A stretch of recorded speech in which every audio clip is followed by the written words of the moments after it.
Assalomu alaykum, hurmatli qarindoshlar. Golland tili grammatik darsimizga xush keldinglar. Biz bugun 42-ci dərs biqinli münasibətə bağlanğan qoşma cümleningki ikkinchi qismi cümle babının 10-cu qismi bilan tanışıb chiqamiz. Ya'ni biz shu cümleler degan shu uqum to'g'risida bir yurish darslarni tayyorlagandik. Shu bugun shuningki 10-cu qismi. Ya'ni bu qo'shma cümlening qanday cümle ekanligini, Andın bu biqinli münasibətə bağlanğan qoşma cümlenin qanday qoşma cümle ekanligini biz o'tgan soatlik darslarımızda so'zlab bo'lgan, yana so'zlab o'tmaymiz. Biz o'tgan soatlik darsimiz degandik, bu biqinli münasibətə bağlaydigan, yəni qoşma cümle, yəni biqinli cümlelerni shu bağlag'uvchilar orqali tanıymiz deb golland tilida bir yurish biqinli münasibətə bağlaydigan qo'shma cümleler bo'ladi. Biz bugun shular bilan tanışib chiqamiz.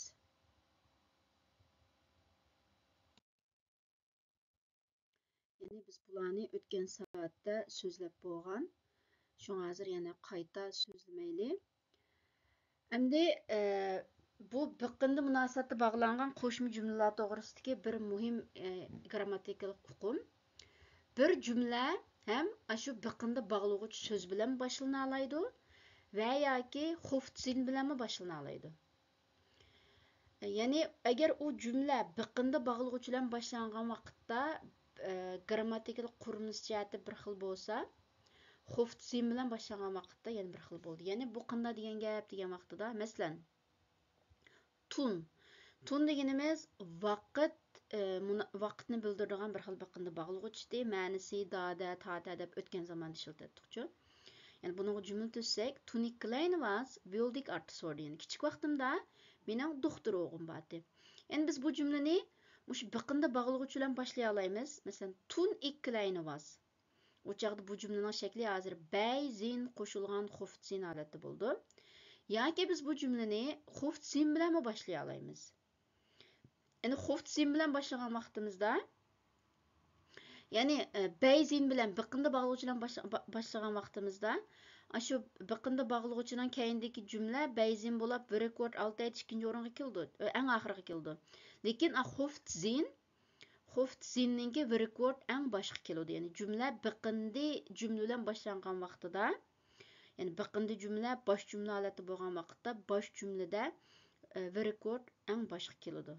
Masalan, tuni klein was wilde ik artsord. Yani ik wilde artsord demaymiz, balki wilde ik artsord. Chunki ma cümle biqindi bağlag'uvchi bilan boshlanganligi uchun. Lekin biz bu cümleni hozir boshqa xuftzin onun keyinden beyzimni ala alaymiz. Unda vaqtda, yani boshqa xuftzin olgan vaqtida, o chaqda ega xabar, undan keyin jumlaning boshqa bo'laklar normal holatga keldi. Shunga ik wilde artsorden toen ik klein was. Yani men kichik vaqtimda doktor o'g'lim bor deb, yoki bu jumlani ikki xil ifodalash shakli bor. Ikki xil deyish shakli bor. Yani boshda beyzinni ilish yoki boshda xuftzin ilish. Qaysini olsak bo'laveradi. Ma'nosida hech qanday farq yo'q. Lekin shu fe'lning o'rniga alohida diqqat qilishinglar kerak. Mesela yana bir misol. Terwijl ik kook, maakt mijn dochter het huis schoon. Yani men tamoq etayotgan vaqtimda qizim uy tozalaydi. Bu jumlani yana xufzinni boshda ilib, mijn dochter maakt het huis schoon terwijl ik kook. Bunda holat desak bo'laveradi. Har ikkisi o'xshash. Lekin rekordning o'rni o'xshamaydi. Shuni alohida diqqat qilinglar.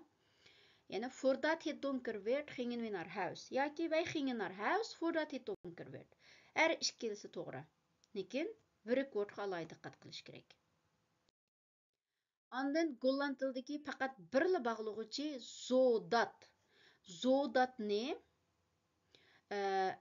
cümlenin eng boshqa og'ili bo'lmaydi. Lekin zodatdan boshqa har qanday biqinda bog'lovchini, ya'ni tun, terwijl, voordat, nadat, hoewel, ofschoon, aangezien, als, mits, tenzij bularning hammani boshqa elib cümleni shu beyzin shu bilan boshlay olamiz. Faqat va faqat zodatni bilan boshlag'il bo'lmaydi. Buning sababi gollandiyaliklar bu qoidani mushlab bekitib ekan. Shunga alohida diqqat qilinglar. Ya'ni zodat bilan jumla tuzgan vaqtimizda zodat degandan-ki undaq sababidan degandek ma'nosi bor. Ya'ni het was erg glad zodat alle vissers moesten afstappen. Ya'ni yo'l bek tiyilg'oq, shu sababdan hamma velosiped mingichilar velosipedden tushishga mecbur oldu dedi. Bu cümleni herkesmi zodat allı fisiriz mustafen deb yani zodat bilen başlayalmayımız. Çokum hoft zin bilen başlanış gerek. Yani Golland tildeki biqindi cümlelerini bağlaydıgan, biqindi bağlıqçılar yani fuh wordlar biz o'tgan saat darsimizda so'zlagan bugun yana azroq grammatiklik qoidasini so'zladik. Asos biqindi bağlıqçılar mushu. Endi keldik. Bu biqindi bağlıqçılardan başqa bağlıqçılar yani ofirxi fuh word. Bular bilan bir tanışıp chiqamiz. Eng muhim ikki biqindi bağlıqçı of bilan dat. Bu of bilan dat Golland tilida bir turkum fe'llar bor.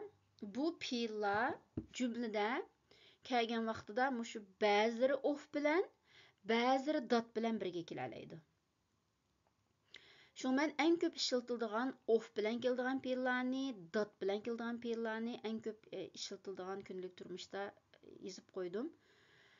Şun bularni ham yodlab o'rgansanlar bo'ldi. Ham mushu fe'llar mushu kelgan vaqtida mushu of bilan dat ham biqindi bog'lag'uchilik rolini o'ynab, uning keynidagi jumla biqindi jumla bo'ladi, bayzin bo'ladi. Shu bayzinning eng muhim grammatikalik alohidalik nimasi? Record keynik keladi. Shu ham record keynik keldi. Ham bu fe'llar qaysi fe'llar deganda of bilan keladigan fe'llar probieren of. Ya'ni bir narsani sinab baqish. Masalan, Ze wil proberen of ze een uitkering kan krijgen. En o yardımpul alalım yok, sınap bakısı var. Vragen of, sorap bakış. Ik zal even vragen of dat mogelijk is. Men bunun mümkün bulduğun bulmaydıqalıqını sorap bakay. Yani qızıl rangda boyup qayğan sözlük alay diqqat qılınlar. Of'nun keyindeki cümle bəyzin, şun rekord en keyindeki kilvatıdı. Şunmuş qızıl rengi alay diqqat qılınlar. Kijken of, qarap bakış.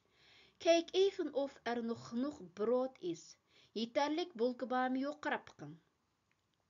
Willen weten of bir narsani bilishni xohlash. Ik wil graag weten of ik geslaagd ben. İmtihandan öteldim mi yok bilgim var.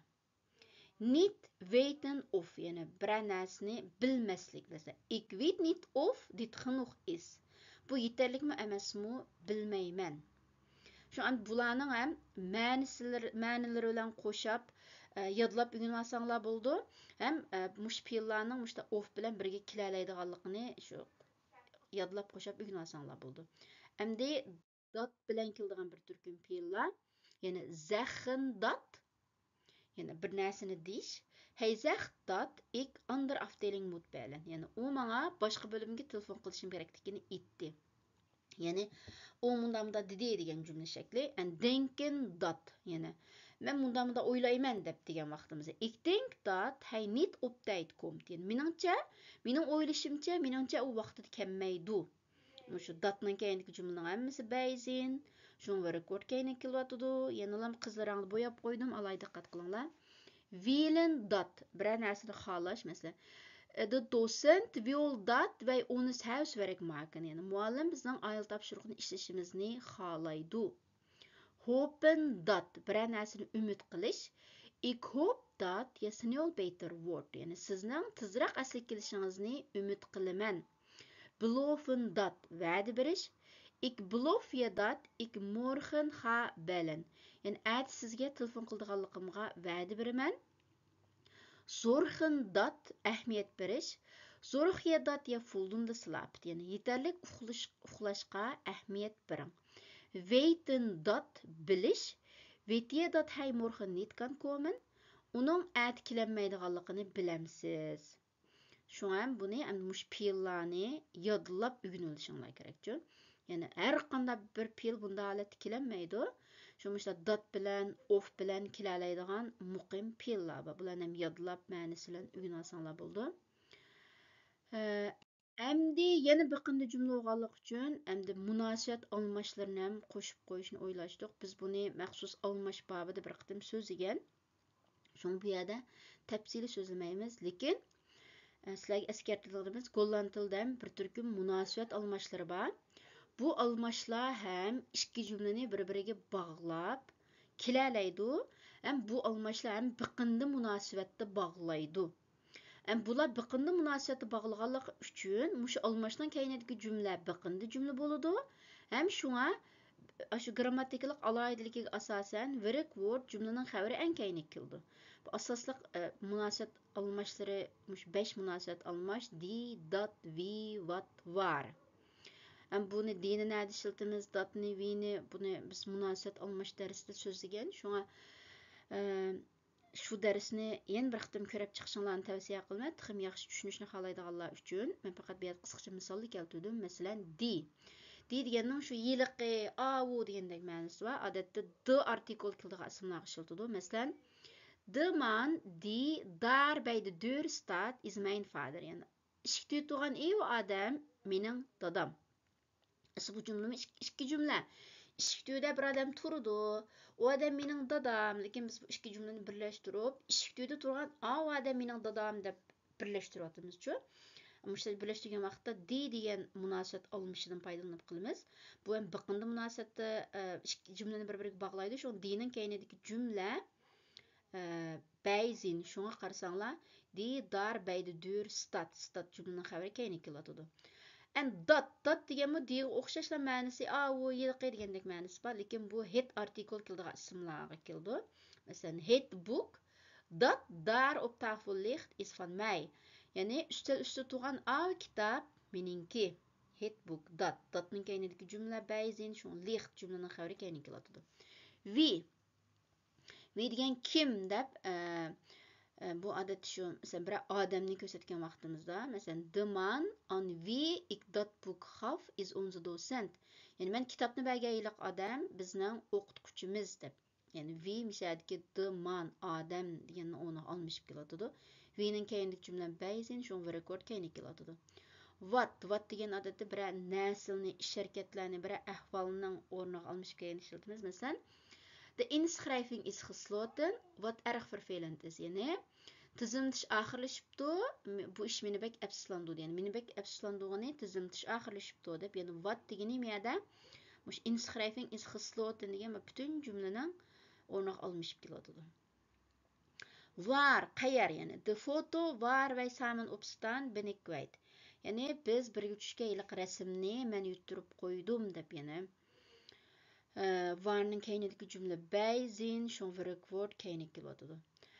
Endi şu münasibət almashları endi golland tili grammatikistiki şəxsən men burun golland tilini öyrəngan vaqtimdamı özüm ham eng ta'sis qilgan, qiynalgan bir grammatiklik uqumdi. Mesela hazırning o'zini şəxsən men bu xildagi jumla shaklini bek ko'p ishlatib ketmayman-chu. Şuna belki sizlarga mu ters tuyulishi mumkin, lekin ters tuyulishi ham normal ish. Şuna bek ansirab ketmasanglar bo'ldi, lekin mush darsni anglab, ish qilib mushta bir münasibət almashlarning borligini bunun keyindagi jumlaning ham bayzin bo'lganligini tushunib olsanglar. Ham eng muhimi jumlalarda uchrab qolgan vaqtda ish qilib tushunib to'g'ri shaklda tarjima qila olsanglar ham shu ham yetarlik inshaalloh. Shunday qilib bu qitim bu darsimiz mumshiyat oxirlashdi. Yani biz biqindi jumla, biqindi munosabatni biqindi jumlalarni bog'laydigan biqindi bog'lovchilarning hammasi bilan tanishib chiqdik. Endi bu ikki qism darsimiz. Yani asosliq 5 cho'ng turdagi vaqtni, sabab natija, shart, yani kuchaytma bog'lovchilar, yani uningdan boshqa bir turkum pilla bilan birga keladigan of dat degan ikki bog'lovchi, andan bir turkum munosabat almashlari ham bilan biqindi jumla bo'lganligi uchun bu yerga ham qisqacha eskartib qo'ydik. Qisqasi shularning hammasi bilan tanishib chiqdik. İnşallah şu bu dersinin hammadan muhimi şu bularning grammatikalik qoidasini bilamiz. Şu eng muhim grammatikalik qoidasi biqindi jumlada wirik word jumlaning eng oxiriga keldi. Şu onun keyinda ma'nosini bilish shunlar intayin muhim. Ma'nosini bilib olgandan keyin shuning asosan kunlik turmushda yiziqchilikda har vaqt ishlasanglar bo'ldi. Ondan şu bu darslarni o'zlashtirishning yana bir yaxshi amali ko'p mashq qilish. Shunga ko'p mashq qilish degan vaqtda shu har xil jumlalarni tuzib sinab o'qish uchun. Şu aş bizning darslarimizdami biz alis umdatni vantni öğrengen vaqtida şundacık cümlelerni tüzüp işiltishni mashq qildik. Ondan şu aş bir beshki imtihondami cho'qim o'sha biqindi bag'lug'uchilar bilan jumla oxirlashtirish imtihonga chiqdi. Eng az deganda 5 jumladan 10 jumlagacha. Şu aşda cümlelerni Nemmanlarning dars kitobida ishlaydigan mashqlar bor. Tordimi topqili bo'ldi. Shu bu darsni anglagandan keyin bu darsni texnik yaxshi pishiqlash uchun shu ashta bir jumla oxirlashtirish mashqlaridan bir 10-20 ni ishlab o'tishinglarni tavsiya qilma. U vaqtda bu dars sizlarning qillinglarga inshaalloh texnik o'rnab ketadi. Ma'qulamsa darsimiz mushu yerda oxirlashdi. Keyin qitimliq darsimizni ko'rishayli, omon bo'lgaysizlar.